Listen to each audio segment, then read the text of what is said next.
Hi hello everyone. இன்னைக்கு நம்ம பார்க்க போற டாபிக் என்னன்னா விஞ்ஞான பைரவ தந்திரா. இதுல இருக்கிற சூட்சமத்தை நான் உங்களுக்கு சொல்லிடுறேன். ஏன்னா நீங்க அதை ஃபர்ஸ்ட் 30 செகண்ட்ஸ்குள்ளார நீங்க வந்துட்டு ஒரு ரீகேப் மாதிரி பாத்துக்கோ. என்னன்னா ஒரு ஷார்ட் இது மாதிரி. இப்போ விஞ்ஞான பைரவ தந்திரால பைரவர் உபாசனையாவோட பேசிக்ல இருந்து அட்வான்ஸ்டு தாத்பரியம் வரைக்கும் எல்லாமே அதுல குறிப்பிடப்பட்டிருக்கு. இதுல ஒரு சூட்சமம் என்னன்னா, உங்க வாழ்க்கையில தேவையான, அதாவது எடுத்துக்கிட்டோம் வாழ்க்கையில நீங்க அடைய வேண்டிய இந்த 112 வழிகள்னு ஒண்ணு இருக்கு. அதாவது எடுத்துக்கிட்டோம்னா எல்லாத்துக்குமே ஏதோ இந்த 112 வழியில ஒண்ணு சூட் ஆகும். இதுல சூட் ஆகாத 112 வழி ஒருத்தங்களுக்கு கிடையவே கிடையாது. எல்லாத்துக்கும் ஒரு வழி சூட் ஆகும். அவங்களோட மேன்மைக்கு, அவங்களோட ஆன்மீக மட்டும் இல்லாம அவங்களோட உணர்ச்சி, அவங்களோட எமோஷனல் ஹீலிங்க்கும் சரி, அவங்க உணர்ச்சியை ஹீல் பண்றதுக்கு கரெக்டான வழி கொண்டு வரதுக்கும் சரி, அவங்களோட உடம்பையும் சரி, அவங்க மனசு, அவங்க ஆன்மா எல்லாத்தையும் ஒரு நிலைக்கு கொண்டு வரதுக்கு எல்லாத்துக்கும் ஒரு டெக்னிக் கொடுக்கப்பட்டிருக்குங்கிறது சத்தியமான உண்மை. இதுல மோஸ்ட்லி லைஃபோட எப்படி சொல்றது, most of the dimensions cover ஆயிருக்குன்னு சொல்லலாம். எல்லாமே கவர் ஆயிருக்கான்னு உத்தரவாதம் சொல்ல முடியும். But most of the dimensions cover ஆயிருக்குன்னு சொல்லலாம். அப்ப இந்த விஞ்ஞான பைரவ தந்திரம் அவ்வளவு சூப்பரான நூல்னா இது ஏன் நிறைய பேருக்கு தெரியல? தெரியும். அதாவது சிவன் 112 டெக்னிக்ஸ் கொடுத்திருக்காரு அப்படின்னு சொல்லுவாங்கன்னு தெரியும். எடுத்துக்கிட்டீங்கன்னா நீங்க நம்ம சத்குரு கூட பேசுவார், ஆதியோகி 112 அடி அப்படிம்பார். அதுக்கு பின்னாடி இருக்க சூட்சமா அதுதான். அது 112 டெக்னிக்ஸ் கொடுத்திருக்காரு. இப்போ அந்த 112 டெக்னிக்ஸ் என்ன? இப்ப நான் இதை பத்தி பைரவ உபாசனா வீடியோல நான் உங்களுக்கு பேசியிருக்கேன். எடுத்துக்கிட்டோம்னா அந்த 112 டெக்னிக்ஸ் எடுத்துக்கிட்டோம்னா உங்களுக்கு அதுல மியூசிக்க இன்வால்வ்டா, அதை ஆழ்ந்து ரொம்ப மெய் மறந்து கேட்கறதுமே அதுல ஒரு டெக்னிக் நான் சொல்லியிருக்கேன். அவருக்கு உங்களுக்கு இதுவே ஒரு ஸ்பிரிச்சுவல் டெக்னிக். அது நார்மலா பண்ற மாதிரி ஒரு விஷயமா நீங்க நினைப்பீங்க. அதாவது மியூசிக்கா ஆழமா கேட்கறதுல என்ன ஸ்பிரிச்சுவல் இது இருக்கு அப்படின்னு நீங்க கேட்பீங்க. ஏன்னா மியூசிக் எடுத்துக்கிட்டீங்கன்னா சரஸ்வதியோட டொமைன். சரஸ்வதி தான் மியூசிக்கான அதிபதி. இன்னொன்னு எடுத்தீங்கன்னா ராஜமாதங்கி தான் பிரதான அதிபதி இருக்கு. அப்படிங்கிற போது நீங்க ஒரு லெவல்ல மியூசிக் ரொம்ப இன்வால்வ்டா கேக்குறீங்கன்னா நீங்க இன்டைரக்டா ராஜமாதங்கியும் அவங்களோட ரூபத்தையும் சரஸ்வதி ரூபத்தையும் நீங்க மதங்க பைரவரையும் நீங்க இன்வோக் பண்ற மாதிரி. அப்ப எடுத்துக்கிட்டீங்கன்னா எல்லா டெக்னிக்குமே இந்த 112 எடுத்துக்கிட்டீங்கன்னா ஏதோ ஒரு சக்கராவோ இல்ல ஏதோ ஒரு உங்களுடைய தன்மையை ஒரு இறை தன்மையை ஆக்டிவேட் பண்றதுக்கான, உங்களோட பொட்டன்ஷியல் ஆக்டிவேட் பண்றதுக்கான மார்க்கம் இதுல இருக்கு. அப்போ இதுல உங்களுக்கு ஏது சூட் ஆகும்னு தெரிஞ்சு நீங்க பண்ணணும். ஒரு டிவோஷனை பத்தி இதுல சொல்லிருக்கு.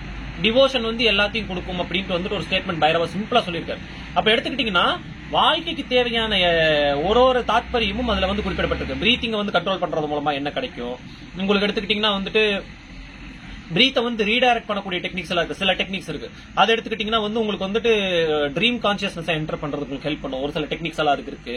உங்களுக்கு எல்லா விதமான டெக்னிக்கும் விஞ்ஞான பைரவ தந்திரால இருக்கு. அது ஒரு கடல் மாதிரி. உங்களுக்கு உங்க பாடியில ஸ்டெடினஸ் கொண்டு வரதுக்கோ, உங்களோட மைண்ட்ல ஸ்டெடினஸ் கொண்டு வரதுக்கோ ஒரு ஆசனா இருக்கு. அதை சொல்லியிருக்காரு பைரவர். அப்ப எடுத்துக்கிட்டீங்கன்னா அந்த ஆசனா பிராக்டிஸ் பண்ணலாம். இப்ப பைரவ சாதனா பண்றவங்க விஞ்ஞான பைரவ தந்திராவை பிராக்டிஸ் பண்ணாம இதில் மேன்மை அடைய முடியாதுங்கிற ஒரு சூட்சமம் இருக்கு. இந்த பிராக்டிஸை நீங்க பண்ணணும். விஞ்ஞான பைரவரோட தந்திராவை, விஞ்ஞான பைரவ தந்திரால கொடுக்கப்பட்ட பிராக்டிசஸ் நீங்க ஃபாலோ பண்ணல. நீங்க எல்லாத்தையும் ஃபாலோ பண்ணணும்னு அவசியம் இல்லை. எல்லாத்தினாலையும் ஃபாலோ பண்ண முடியாது. அதுதான் சூட்சமே. உங்களால எல்லா பிராக்டிஸும் ஃபாலோ பண்ண முடியாது.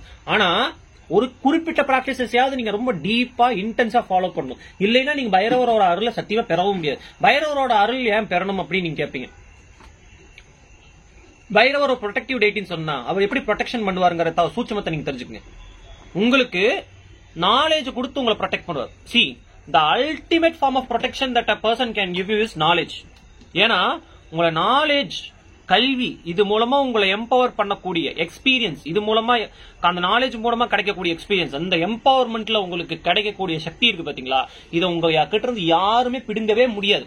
பணம் உங்ககிட்ட இருந்து புடுங்கலாம், சக்தி கூட உங்ககிட்ட இருந்து இறைவன் திருப்பி வாங்கிக்கலாம். ஆனா நீங்க ஹார்ட் அண்ட் நாலேஜ் ஒன்னு வச்சிருக்கீங்கன்னா அதை உங்ககிட்ட இருந்து திருப்பி வாங்க முடியாது. அதாவது உங்களை நீங்க டெடிகேட்டடா இதை இன்னர் ஒர்க் பண்ணி நீங்க பெற்ற நாலேஜை உங்ககிட்ட இருந்து திருப்பி பெற முடியாது. இந்த ஒரு தாத்பரியத்தை நான் உங்களுக்கு விளக்கி இருக்கிறேன். இப்ப எடுத்துக்கிட்டோம்னா இந்த பைரவரோட இந்த சாதனாசை நீங்க பண்ணும்போது you get protection through knowledge. ஞானம் மூலமாக கிடைக்கக்கூடிய பாதுகாப்பு, இந்த ஞானம் மூலமாக கிடைக்கக்கூடிய பாதுகாப்பு உங்ககிட்ட இருந்து யாரும் பிடுங்கவே முடியாது. அந்த சக்தி நிலையானது வாழ்க்கை ஃபுல்லா உங்களோட இருக்கும். அதனால உங்களுக்கு என்னன்னா உங்க லைஃப்ல உங்களுக்கு பயம் அதிகமா இருக்காது. இப்போ பைரவர் எடுத்துக்கிட்டீங்கன்னா உபாசனை பண்றவங்களுக்கு அது தெரியும். பைரவர் பயத்தை போக்குவாங்க. பயத்தை எப்படி போக்குவார்? இப்படிதான் போக்குவார். அதை எடுத்துக்கிட்டோம்னா உங்களுக்கு நாலேஜ் கொடுத்து, நாலேஜ் மூலமா உங்களை எம்பவர் பண்ணி, அது மூலமா உங்களை ப்ரொடெக்ட் பண்ணிக்கிற லெவலுக்கு உங்களை எம்பவர் பண்ணுவார். நீங்க இந்த ரெண்டு விஷயத்தை தெரிஞ்சுக்கணும் லைஃப்ல. இந்த தாத்பரியம் ப்ரொடெக்ஷன், நீங்க எந்நேரமும் ப்ரொடெக்டடா ஃபீல் பண்ணிக்கிட்டே இருக்கணும்னா external world, external people, deities, இப்போ உங்களை சுத்தி இருக்கிற என்விரான்மெண்ட் வந்து உங்க ப்ரொடெக்ஷனுக்காக யூஸ் பண்ணலாம், உங்களை சுத்தி இருக்க சுற்றுச்சூழல உங்களோட பாதுகாப்புக்காக யூஸ் பண்ணலாம், உங்களை சுத்தி இருக்கிற மக்கள் உங்க பாதுகாப்புக்காக யூஸ் பண்ணலாம், உங்களை சுத்தி இருக்க தெய்வத்தை வச்சு நீங்க பாதுகாப்பு யூஸ் பண்ணலாம். ஆனா இது எல்லாமே வந்து ஒரு குறிப்பிட்ட லெவல்ல தான் உங்களுக்கு கை கொடுக்கும். ஆனா பைரவரோட இந்த சாதனாவும் பைரவரோட இந்த உபாசனையும் உங்களுக்கு என்ன பண்ணும்னா உங்களுக்கு நாலேஜ் கொடுத்து உங்களோட வந்து ஞான மார்க்கத்துல கொண்டு வந்து அது மூலமா கிடைக்கக்கூடிய அனுபவத்தை வச்சு உங்களை வந்து அவர் உங்களையே தற்காத்துக்கிற ஒரு சக்தி அவர் கொடுப்பார், அந்த பக்குவத்தை கொடுப்பார். இதுதான் இருக்கிறதுலயே உயர்ந்த ஃபார்ம் ஆஃப் ப்ரொடெக்ஷன். இந்த ஃபார்ம் ஆஃப் ப்ரொடெக்ஷனுக்கு வந்து ஈடு இணையே கிடையாது. அதனாலதான் பைரவர் வந்து இருக்கிறதுலயே one of the most powerful deity. இதை நீங்க வந்து தெரிஞ்சுக்கணும். அப்ப எடுத்துக்கிட்டீங்கன்னா பைரவ சாதனால இந்த ஒரு இது இருக்கு. அது வந்து ஈஸியா கிடைக்குமான்னு கிடைக்காது. ஆனா இந்த அடிப்படையை நீங்க வந்து எஸ்டாப்ளிஷ் பண்ணிருக்கீங்க. எதாவது எடுத்துக்கிட்டா உங்க சுற்றுச்சூழல் உங்களுக்கு பாதுகாப்பா இருக்கணும், உங்களை சுத்தி இருக்கிற மக்கள் உங்களுக்கு பாதுகாப்பா இருக்கணும். அதே சமயத்தில் எடுத்துக்கிட்டீங்கன்னா வந்து நீங்க இந்த பாதுகாப்பை உறுதி பண்ணணும். ஏன்னா தெய்வத்தோட பாதுகாப்பு உறுதி பண்ணணும். அதுக்கப்புறம் தான் இந்த பாதுகாப்பை தொடரணும்னு வைங்க. ஆனா இந்த பாதுகாப்பும் வாழ்க்கையில் மிக அவசியம் அப்படிங்கிற ஒரு தாத்பரியத்தை வந்து நீங்க புரிஞ்சுக்கணும். ஏன்னா இந்த பாதுகாப்பு உங்ககிட்ட இருந்து யாரும் புடுங்க முடியாது. இந்த 3 பாதுகாப்பு வந்து பிளக்சுவேட் ஆகும். இந்த 3 type of protection and safety mechanism fluctuate ஆகும். சில நேரம் எடுத்துக்கிட்டீங்கன்னா உங்க சிச்சுவேஷன் வந்து த்ரெட்டனிங்கா இருக்கும், உங்களோட பீப்புள் வந்து உங்களை த்ரெட்டன் பண்ணுவாங்க, உங்களோட டெய்டிஸ் கூட உங்களை வந்து த்ரெட்டன் பண்ணலாம். ஆனா உங்களுக்கு தனிப்பட்ட முறையில் இருக்கக்கூடிய சக்தினால கிடைக்கக்கூடிய ப்ரொடெக்ஷனை உங்ககிட்ட இருந்து யாரும் பிடிக்கவே முடியாது. அந்த நிலையை நீங்க அடைவீங்கன்னு நம்புறேன். இதனால நீங்க பைரவ சாதனா பண்ணணும்.